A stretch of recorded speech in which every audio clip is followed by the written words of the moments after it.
आजकल UP police का एक ट्रेंड चल रहा है और हमारे स्कूल में पढ़ने वाले बच्चे 18 से लेकर 25 और 28 साल तक के सभी यूपी पुलिस के अंदर भर्ती होना चाहते हैं। ऐसे में वो अपने फॉर्मों को ऑनलाइन कर रहे हैं। बहुत सारी दिक्कत उनको देखने के लिए पड़ रही है। किसी पर फॉर्म ऑनलाइन करने आते हैं और किसी पर ऑनलाइन करने नहीं आते। सो आज के इस वीडियो के अंदर हम समझेंगे कि कैसे आप अपने फॉर्म ऑनलाइन आसानी के साथ कर सकते हैं। साथ ही डॉक्यूमेंट अपलोडिंग की क्या प्रक्रिया है उसे समझेंगे। ओटीपी एक्टिवेशन कैसे करना है और कैसे लॉगिन करना है। एप्लीकेशन कैसे प्रिंट करनी है। किसी वजह से आप अगर रजिस्ट्रेशन नंबर को फॉरगेट करना चाहते हैं, खो चुका है, तो वो भी कर सकते हैं। सब कुछ इसी वीडियो के अंदर है, तो आप वीडियो के अंदर बने रहें। चलिए शुरू करते हैं आज के इस खास वीडियो को।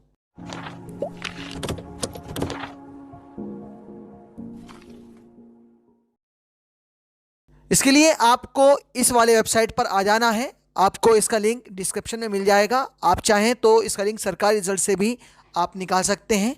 सरकारी रिजल्ट पर आपको सबसे पहले होम पेज पर मिल जाएगा UP police constable online form 2024। आप इस पर क्लिक करेंगे तो आपको ये पेज सामने आएगा। इसके बारे में पूरा डेटा आपको मिल जाएगा हमारे इससे पिछले वीडियो के अंदर, जहां हमने बताया था कि कौन कौन बच्चे इसके अंदर एलिजिबल होंगे और कौन कौन इसमें ऑनलाइन कर सकते हैं। क्या हाइट होनी चाहिए, क्या वेट होनी चाहिए, कितना सीना होना चाहिए और रेस के अंदर कितना उसका भाग में कितने किलोमीटर कितने मिनट में होना चाहिए, सब हमने समझा दिया है। क्लिक हेयर पर आप क्लिक करेंगे, इस वाले वेबसाइट पर आएंगे। इस वेबसाइट में कुछ चीज़ें बहुत इंपॉर्टेंट हैं, जैसे कि अप्लाई ऑनलाइन, ओटीपी एक्टिवेशन और candidate login, print application, forget registration number, gate OTP. आप यहाँ समझ सकते हैं कि एप्लीकेशन ऑनलाइन यानी जो अप्लाई ऑनलाइन है, यहाँ से आपका पूरा फॉर्म ऑनलाइन होता है।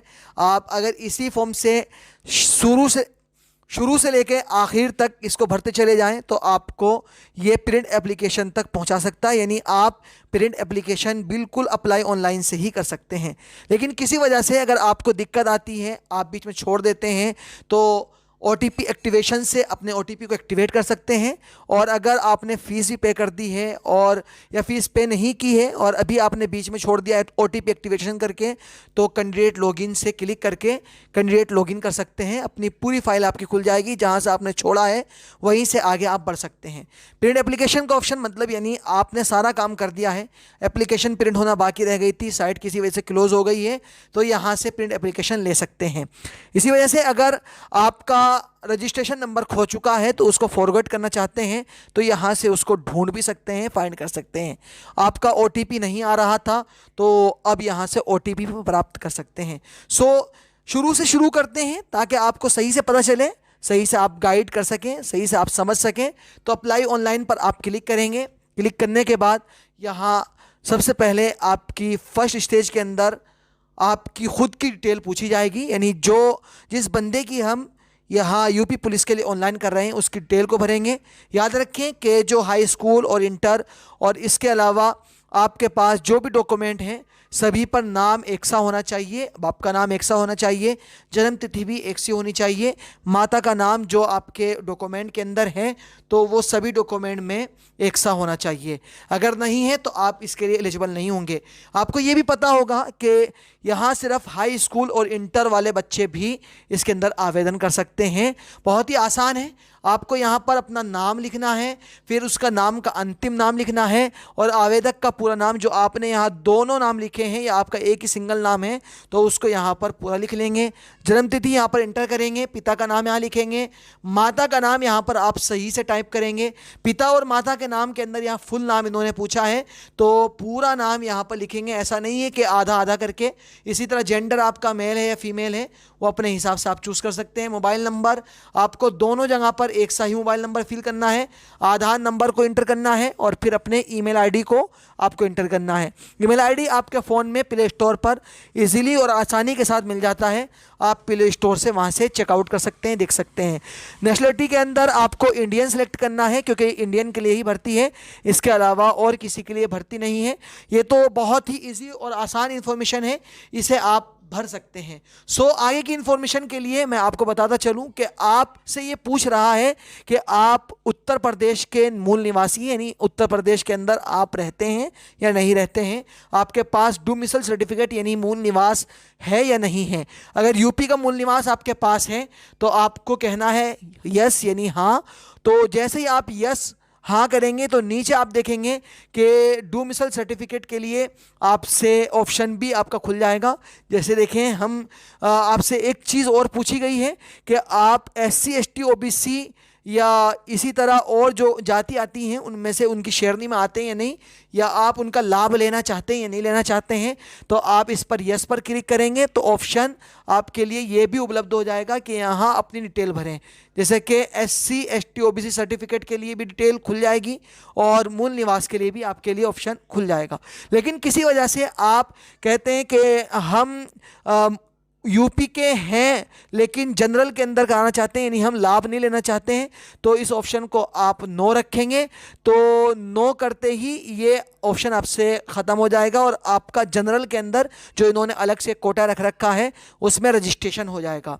इसी तरह अगर आप यूपी के नहीं हैं, यूपी से बाहर के हैं, तो आप इसे नो करेंगे, ऑटोमेटिक ही आपसे मूल निवास का ऑप्शन इन्होंने ये बंद कर दिया है और अब आपके मूल निवास की ज़रूरत नहीं पड़ेगी। अपने राज्य का नाम सीधा सा आप डाल देंगे, उत्तरांचल, वेस्ट बंगाल या दिल्ली, जहाँ के भी आप हैं तो वो अपना स्टेट आप डाल सकते हैं। हम जिस कैंडिडेट की कर रहे हैं तो वो मूल निवासी यूपी के ही हैं, उनके पास मूल निवास यानी डोमिसाइल सर्टिफिकेट है, तो हम यस पर क्लिक करेंगे। उनके पास जाति भी है तो यहाँ हम जाति के लिए भी यस पर क्लिक करेंगे। अब हमसे ये पूछ रहा है कि डोमिसाइल सर्टिफिकेट आपके पास किस थ्रू आया है, डिस्ट्रिक्ट मजिस्ट्रेट की या तरफ से या एडिशनल डिस्ट्रिक्ट मजिस्ट्रेट की तरफ से या फिर सब डिवीज़न की तरफ से या फिर तहसीलदार के द्वारा। ज़्यादातर जो बच्चों के पास मूल निवास होते हैं वो तहसीलदार द्वारा होते हैं, तो यहाँ हम तहसीलदार सेलेक्ट कर रहे हैं। आपके पास जैसा है आप उसको ऐसे ही सिलेक्ट करेंगे। यहाँ तहसीलदार हमने सेलेक्ट कर लिया है और मूल निवास के ऊपर एक डेट पड़ी रहती है जारी करने की तिथि। ये मूल निवास के राइट कोने के ऊपर आपको सबसे ऊपर जहाँ आपका फ़ोटो होता है उससे ऊपर होती है, तो आपको वो डेट सेलेक्ट कर लेनी है, कौन सी डेट का आया हुआ है। ज़्यादा बेस्ट है कि आपका ये डोमिसाइल अप्रैल के बाद का होना चाहिए, तो आपके लिए बहुत ही फ़ायदेमंद है, लाभदायक है। अप्रैल के बाद का आप यहाँ पर लगाएं और अगर आपके पास नहीं है अप्रैल 2023 के बाद का तो आप पुराना भी लगा सकते हैं। इतना कोई ज़रूरी नहीं है कि आपका ये पुराना नहीं चलेगा, बस कंप्यूटर से जनरेट होया हुआ हो तो ये काम कर जाता है। हम यहाँ पर इसकी डेट सेलेक्ट कर लेते हैं, कौन सी डेट में आया हुआ है। डोमिसाइल सर्टिफिकेट सीरियल नंबर हमसे पूछा गए हैं, तो हमें डोमिसाइल सर्टिफिकेट सीरियल नंबर आपको डालने हैं। मैं आपको एक डोमिसाइल ओपन करके दिखा देता हूँ ताकि आप आसानी से अपने काम को कर सकें। ये हमारा डोमिसाइल सर्टिफिकेट है।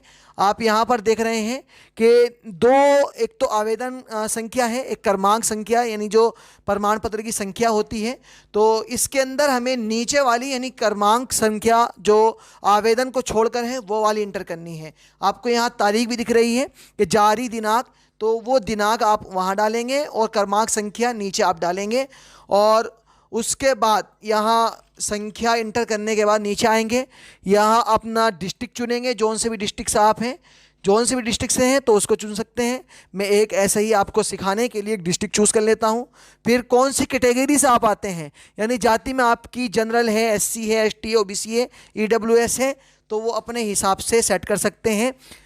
जो भी जाति आपकी है आपको पता होगा आपकी जाति कौन सी है। आप अपनी कैटेगरी की जाति को सिलेक्ट करेंगे, जैसे कि हमने OBC यहाँ पर डाल दिया है। आपकी जो भी जाति है उसको सिलेक्ट करें। नेशनल वाली जाति है तो उसी हिसाब से आप सेट कर सकते हैं। और अगर आपकी तहसीलदार वाली है जैसे कि आमतौर पर होती है डिस्ट्रिक्ट से बनने वाली, तो यहाँ तहसीलदार सेलेक्ट करके यहाँ कौन सी डेट के अंदर ये जाति आपकी आई है उस डेट को इंटर करेंगे। और इंटर करने के बाद डेट के बाद आता है यहाँ पर कैटेगरी सर्टिफिकेट सीरियल नंबर और कैटेगरी एप्लीकेशन नंबर। आपको एप्लीकेशन नंबर डालना है यहाँ यानी आवेदन संख्या, और अगर सीरियल नंबर डालना है यानी सर्टिफिकेट का जो असल नंबर है तो वो यहाँ डालना है। मैंने आपको दिखाया था एक ये मूल निवास, मैं जाति दिखा रहा हूँ आपको। ये हमारे पास एक जाति है, स्क्रीन पर आप देख रहे हैं। तो इसके अंदर दो संख्या दी गई हैं, आवेदन संख्या और प्रमाण पत्र क्रम संख्या। तो आपको क्रम संख्या डालनी है शुरू में जो नीचे वाली है, और आवेदन संख्या यानी जो इधर राइट में आपको दिख रही है, तो दूसरे वाले ऑप्शन में आप इंटर करेंगे। तो यहाँ हम क्रम संख्या डाल लेते हैं। क्रम संख्या जो होती है यानी सीरियल नंबर, ये छोटा होता है, ये याद रखें, और जो आवेदन संख्या होती है वो बड़ी होती है। तो हम दोनों को इसी हिसाब से सिलेक्ट कर लेते हैं। अब आपसे पूछा जा रहा है कि आप फ्रीडम फाइटर हैं या नहीं हैं। ज़्यादातर बच्चे जो 10वीं 12वीं करे हुए हैं तो फ्रीडम फाइटर नहीं हैं, तो आप अपने हिसाब से सिलेक्ट कर सकते हैं। और अगर आप यूपी गवर्नमेंट के अंदर एम्प्लॉय रहे हैं तो आप यहाँ पर भी उसको यस या नो कर सकते हैं। बहुत सारे बच्चे जो 10वीं 12वीं हैं वो एम्प्लॉयड भी नहीं हैं, तो हम यहाँ नो सेलेक्ट कर रहे हैं। इसी तरह आपने होम गार्ड के अंदर अपना समय बिताया है या नहीं, तो 3 साल वाली जो नौकरी आती थी तो उसको अगर आपने कर रखा है तो यस सेलेक्ट करेंगे, वरना नो सेलेक्ट करेंगे। इसी तरह ये एक भूतपूर्व सैनिक का ऑप्शन दिया गया है। अगर आप भूतपूर्व सैनिक रहे हैं तो आप इसको यस सेलेक्ट कर सकते हैं, वरना नो सेलेक्ट कर सकते हैं। याद रहे जितने भी ऑप्शन आप यस सेलेक्ट करेंगे तो उतने ही आपको इसके लिए डॉक्यूमेंट अपलोड करने पड़ेंगे। कि आप अगर भूतपूर्व सैनिक हैं तो ज़रूरी है आपके पास एक डॉक्यूमेंट होगा, उसको आप अपलोड करेंगे। जब डॉक्यूमेंट अपलोड का ऑप्शन आएगा तो ये सारी चीज़ें अपने हिसाब से आप सिलेक्ट करेंगे कितने डॉक्यूमेंट आपके पास हैं। अगर हैं तो आप यस सेलेक्ट करके उनके क्रमांक संख्या को आप डाल सकते हैं। यहाँ ऑप्शन आपके सामने खुल जाता है। जैसे कि एक को मैं खोल कर दिखा देता हूँ। मैं यस करता हूँ तो यस करने के साथ ही यहाँ हमारा सारा ऑप्शन खुल गया कि कौन सी तारीख के अंदर आपको ये प्रमाण पत्र मिला है, और इसी तरह आप कौन सी तारीख में डिस्चार्ज हुए हो, उसका सर्टिफिकेट इश्यू अथॉरिटी जो है, जोन सी अथॉरिटी से आपने ये किया है तो उसका नाम लिखें और उसका सर्टिफिकेट नंबर लिखें। ये सारी चीज़ें इस तरह करके अवेलेबल होती हैं। हम नो पर क्लिक कर देते हैं और अब हमसे पूछा गया है कि हाई स्कूल और इंटर की अपनी डिटेल भरनी है। हाई स्कूल इंटर की डिटेल भरने के लिए आपको अपने बोर्ड का ख़ास ध्यान रखना है कि कौन से बोर्ड से आपने हाई स्कूल इंटर कर रखा है। जो यूपी के अंदर बच्चे पढ़ रहे हैं तो उनका तो जाहिर है कि यूपी बोर्ड से ही होगा, और अगर किसी का जम्मू एंड कश्मीर से होया हुआ है एग्जाम्पल के लिए तो जेके बोर्ड आप लिख सकते हैं। इसी तरह उत्तराखंड बोर्ड से है तो यूके बोर्ड लिख सकते हैं, और उत्तरांचल बोर्ड से है तो उत्तरांचल के बोर्ड में जो होता है मेंशन उसके हिसाब से लिख सकते हैं। अगर एमपी है तो एमपी लिख सकते हैं। हमारा चूँकि ये यूपी बोर्ड है तो हम लिखेंगे यूपी और BOA और URD बोर्ड, और उसके बाद लिखेंगे यहाँ पर कौन से मंथ और कौन से ईयर्स में हमारी ये मार्कशीट रिलीज़ हुई है, हम तक पहुँची है। तो आप अपने हिसाब से सिलेक्ट कर सकते हैं। मैंने यहाँ अप्रैल सेलेक्ट कर लिया है और 2019 यहाँ पर इंटर कर दिया है, तो ये डन कर दिया। अप्रैल 2019 की हमारी मार्कशीट है। आप अपनी मार्कशीट पे देख सकते हैं। कहाँ मिलेगा आपको ये मार्कशीट पर, ये भी मैं आपको दिखाता चलूँ ताकि आसानी रहे। आप अपनी मार्कशीट को ओपन करेंगे और इसके बिल्कुल जस्ट नीचे आएंगे, और जहाँ QR कोड बना होता है वहाँ पर लिखा होता है 27 अप्रैल 2019। जैसे मेरे केस में है, आपके केस में कुछ भी हो सकता है, तो QR कोड के पास इसको चेक कर सकते हैं। और इसी तरह अब ये पूछेगा हमसे रोल नंबर, तो रोल नंबर तो आपको पता ही है, जो बच्चे पढ़ने वाले हैं उनको अपने रोल नंबर का खूब पता होता है। तो रोल नंबर पर आप देखेंगे तो रोल नंबर को यहाँ से नोट कर सकते हैं, मार्कशीट में इस कोने पर रहता है। और इसी तरह एक चीज़ पूछी जाती है कि सीरियल नंबर। सीरियल नंबर होता है बिल्कुल ऊपर लेफ्ट साइड में मार्कशीट के, जो मोटा मोटा करके लिखा रहता है, और एक सर्टिफिकेट नंबर होता है, प्रमाण पत्र सर्टिफिकेट नंबर। तो सर्टिफिकेट नंबर बिल्कुल कोने में लिखा होता है, ये छोटा करके लिखा होता है। ध्यान से आपको समझ लेना है, सर्टिफिकेट नंबर आपको नहीं डालना है, बल्कि SR नंबर, सीरियल नंबर जो क्रमांक होते हैं वही डालने हैं, जो कोने में लेफ्ट में मोटे मोटे करके बोल्ड करके बना देते हैं। तो हम यही वाला नंबर यहाँ पर इंटर करेंगे, और यहाँ हम लिखेंगे पासेड, यानी हम पास हैं, और रोल नंबर को यहाँ पर इंटर करेंगे। छोटा सा रोल नंबर होता है 7 नंबर का, और फिर सीरियल नंबर को यहाँ पर आप इंटर करेंगे, और ये हाई स्कूल का हो चुका है। इसी तरह आपको इंटर की भरनी है, सेम वही प्रोसेस है इंटर की भरने के लिए भी, यानी आप यूपी बोर्ड, अगर आपका जो भी बोर्ड है उसको सिलेक्ट करेंगे, और हमारा मार्कशीट के साथ 2021 है तो हम 21 सेलेक्ट करते हैं, और ये जुलाई है महीना तो जुलाई सेलेक्ट करते हैं, पासवर्ड पासवर्ड सेलेक्ट करते हैं, और फिर यहाँ पर रोल नंबर डाल देते हैं। और ये एग्जाम्पल के लिए है, मैं सही रोल नंबर किसी का आपको दिखाने वाला नहीं हूँ।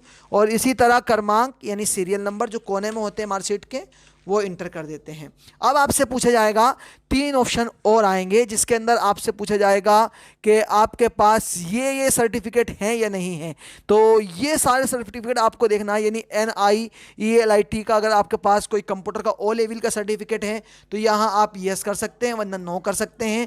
और अगर इसी तरह आपके पास आर्मी का मिनिमम पीरियड वाला जो 2 इयर्स का होता है वो सर्टिफिकेट है तो उसको भी यस कर सकते हैं, उसको अपलोड कर सकते हैं, नहीं तो नो पर क्लिक कर सकते हैं। और इसी तरह यहाँ पर एक ऑप्शन और दिया गया है कि आपके पास क्रेडिट स्कोर का भी प्रमाण पत्र है क्या।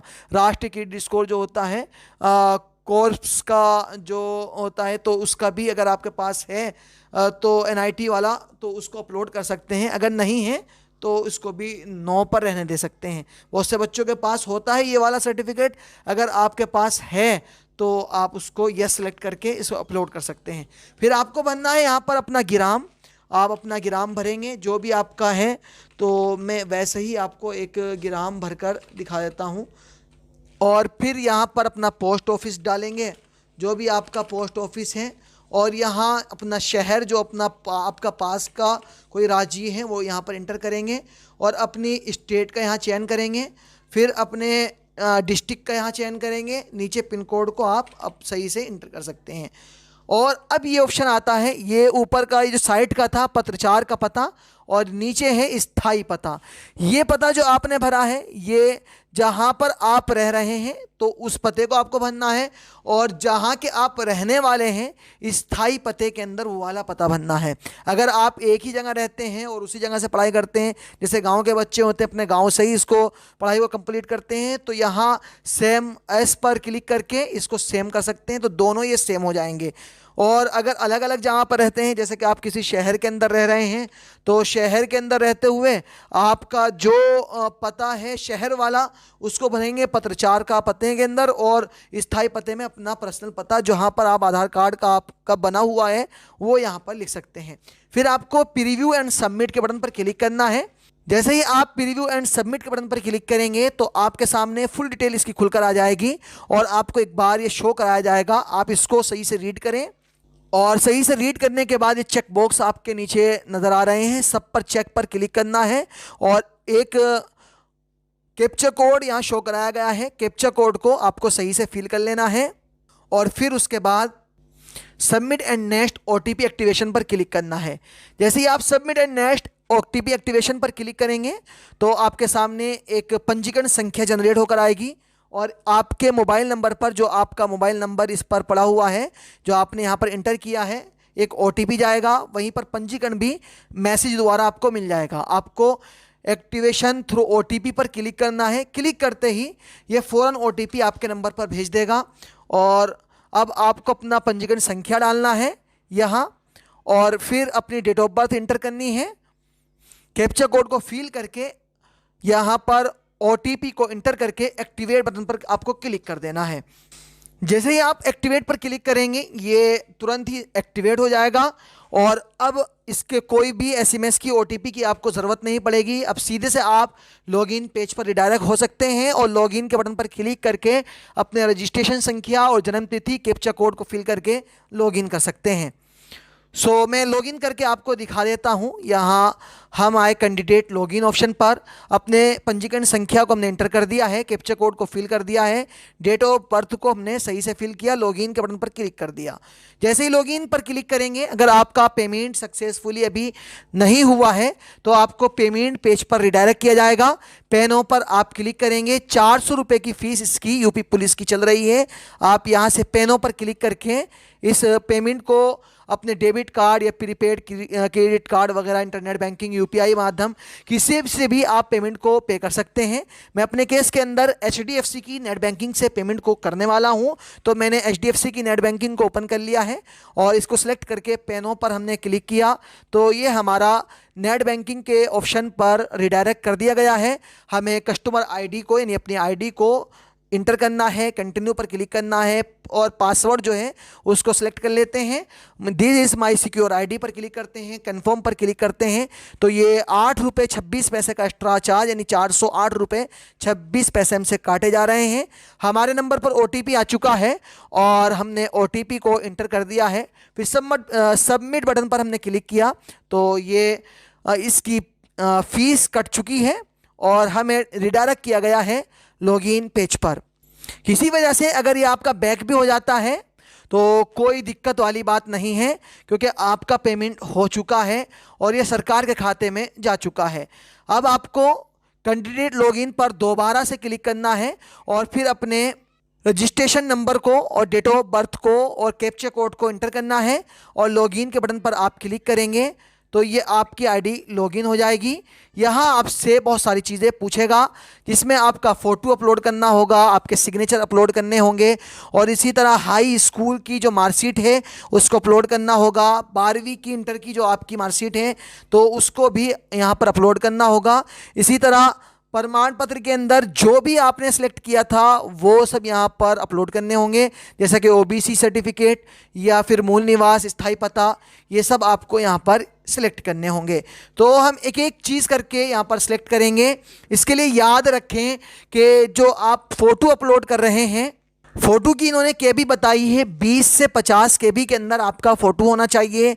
इसी तरह 5 केबी से लेकर 20 केबी तक आपके सिग्नेचर होने चाहिए। इससे ज़्यादा अगर केबी या एमबी के अंदर आपके हैं तो वो सपोर्ट नहीं किए जाएंगे।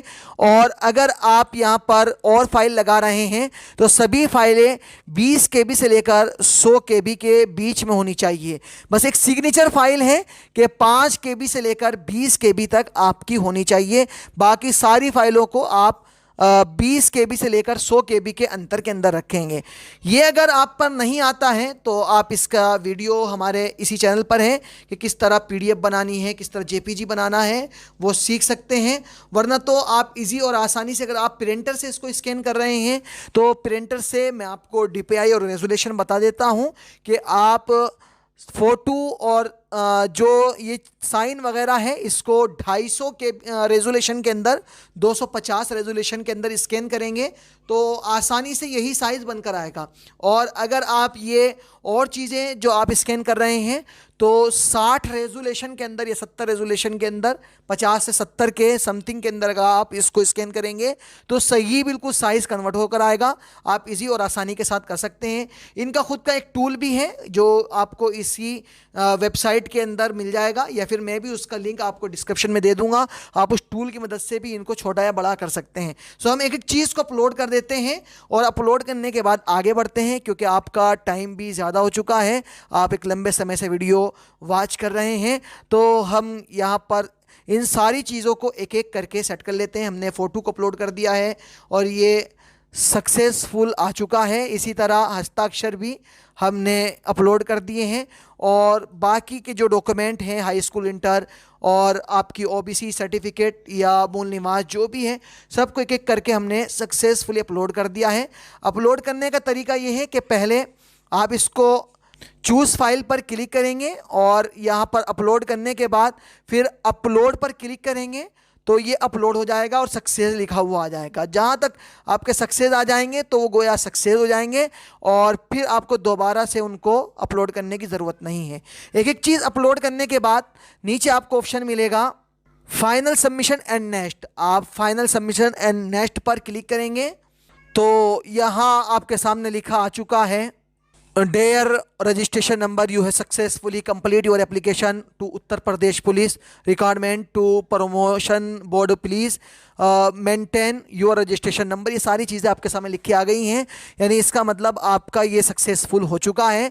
अब प्रिंट एप्लीकेशन पर आपको क्लिक करना है और फिर उसके बाद आपको इसका प्रिंट ले लेना है, या फिर आप इसको PDF के अंदर भी सेव करके रख सकते हैं। हमने इसका यहाँ प्रिंट भी ले लिया है और इसकी PDF भी निकाल कर हमने सेव कर दी है। सो इस तरह करके आप पुलिस के लिए अपने फॉर्म का आवेदन कर सकते हैं। बहुत ही आसान है और इजी है। अगर फिर भी कोई दिक्कत आपको आ रही है तो आप हमें कमेंट में ज़रूर बताएं, या हमारा मेल आईडी आपको मिल जाएगा डिस्क्रिप्शन के अंदर। उस मेल आईडी पर हमसे अपने सवाल पूछ सकते हैं। सो बने रहें हमारे इस चैनल के साथ और जुड़े रहें। सब्सक्राइब बटन ज़रूर दबाएं। आने वाले वीडियो के अंदर हम करेक्शन किस तरह करना है और बहुत सारे फॉर्म जो आजकल ऑनलाइन चल रहे हैं उन्हीं के बारे में डिस्कस करेंगे। सो शुक्रिया, थैंक यू देखने के लिए, धन्यवाद।